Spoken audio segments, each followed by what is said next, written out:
Good evening. I hope कि आप सब अच्छे होंगे और आगे भी अच्छे रहें। तो आज का टॉपिक है हमारा पॉलीमर केमिस्ट्री का, होमोपॉलीमर एंड कोपॉलीमर। बहुत सिंपल टॉपिक है, आराम से समझ में आ जाएगा, 1-2 मिनट लगेगा। ओके, सो सबसे पहले हमारी बात आती है होमोपॉलीमर की। होमोपॉलीमर क्या होता है? ऐसा पॉलीमर जिसमें आपका जो मोनोमर होता है वो रिपीट होता है और एक लॉन्ग चेन बनाता है। लेट सपोज कि आपका मोनोमर है ए और उसी को अगर हम रिपीट करेंगे तो एक लॉन्ग चेन बन जाएगी और जो आपका पॉलीमर बन के आएगा उसको हम बोलेंगे होमोपॉलीमर। इसका एग्जांपल आपको अभी मैं समझाता हूँ। ठीक, पहले कोपॉलीमर समझाता हूँ और फिर उसके बाद में एग्जांपल पे आता हूँ। ठीक, कोपॉलीमर होता है आपका जैसे कि एक मोनोमर है कोई ए और एक मोनोमर है बी। तो कोपॉलीमर में क्या होगा कि एक बार ए आ गया फिर बी आ गया, मतलब रैंडमनेस के साथ में आपके 2 या 2 से ज़्यादा मोनोमर मिलके जो पॉलीमर बना है वो आपका कोपॉलीमर होता है। ठीक, 2 और मोर देन 2 मोनोमर कंबाइन, जैसे कि इसका एग्जांपल है नायलॉन 66। और होमोपॉलीमर होता है same type monomer combine PVC और पॉलीएथिलीन। ठीक, तो ए एन बार जुड़ते हैं तो होमोपॉलीमर, ए बी सी या ए बी सी डी जो भी कॉम्बिनेशन आप बनाना चाहें एन बार जुड़ते हैं तो आपका कोपॉलीमर। मोनोमर की डेफिनेशन ये लिखी है, मैंने मोनोमर आपको पहले ही समझा दिया है। ये क्या होते हैं कि आपके ये मोस्टली ऑर्गेनिक कंपाउंड होते हैं जो कि रिएक्ट बहुत जल्दी करते हैं आपस में और एक लार्ज चेन बनाते हैं। ठीक, बहुत सिंपल भाषा में यही था। इसके बाद में आता है एग्जाम्पल। होमोपॉलीमर का एग्जाम्पल होता है आपका पॉलीविनाइल क्लोराइड। पॉलीविनाइल क्लोराइड क्या होता है? विनाइल क्लोराइड से बनता है आपका पॉलीविनाइल क्लोराइड। विनाइल क्लोराइड जो होता है उसमें एडिशन पॉलीमराइजेशन कराया जाता है। H2O2 जो होता है वो आपका कैटलिस्ट की तरह काम करता है और आपका CHCl 2 बार होता है। ठीक है, जो आपका CH3 जो होता है डबल बॉन्ड के साथ में, उसमें क्या करते हैं हम कि एक H को हटा के एक Cl लगा देते हैं। ठीक है, तो आपके 2 C 3 H और एक Cl हो जाता है।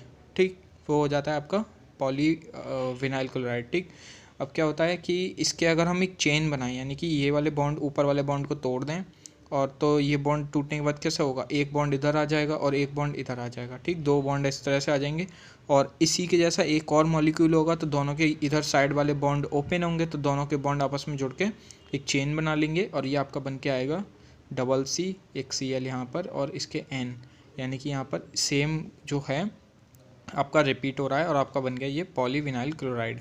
इसके बाद में आता है आपका कोपॉलीमर। कोपॉलीमर में आपका 1,3 ब्यूटाडाइन जो होता है आपका CH2 CH2। ठीक, और जो होता है आपका स्टायरीन C6H5CH2। इन दोनों का जब हम पॉलीमराइजेशन कराते हैं, कोपॉलीमराइजेशन, ठीक है, कोपॉलीमराइजेशन जब हम कराते हैं तो आपका बनता है ब्यूना एस। ब्यूना एस क्या होता है आपका CH2 single bond CH double bond CH CH2 CH single bond. ठीक, या फिर हम कह सकते हैं हम ये जो होता है हमारा C6H5। देखो 1 2 3 4 5 और पता नहीं ये किस लिए लिखा है, आई डोंट नो। ठीक है, तो इसके बाद में आता है आपका रिलेटिव कोपॉलीमर। रिलेटिव कोपॉलीमर आपका होता है जिसमें कि आपका जो मोनोमर्स होते हैं वो डिफरेंट टाइप से एक दूसरे से अटैच होते हैं। जैसे कि आपका अल्टरनेट मेथड जो होता है, इसमें क्या होता है आपका दो आपके मोनोमर हैं, एक है आपका ए और एक है आपका बी। तो एक बार ए आया फिर बी आया फिर ए आया फिर बी आया फिर ए आया फिर बी आया और ये आपस में एक चेन बना लिए तो क्या होगा आपका? ये होगा अल्टरनेट कोपॉलीमर। ब्लॉक में क्या होता है आपका A B B B, A B B B, इस तरह से आपके मोनोमर अटैच होते हैं तो वो आपका होता है ब्लॉक कोपॉलीमर। ग्राफ्ट जो होता है, ग्राफ्ट में क्या होता है? चेन तो होती है एक मोनोमर की और जो ब्रांचेस होती हैं वो होती हैं दूसरे की। जैसे ए की एक लंबी चेन और बी इसमें ये जो हैं आपकी ब्रांच बना रहे हैं, तो ये आपका होता है ग्राफ्ट कोपॉलीमर।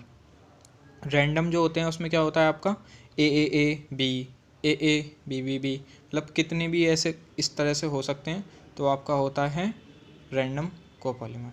ठीक है, आई होप कि आपको ये वीडियो अच्छी लगी होगी। प्लीज़ सब्सक्राइब कर दें।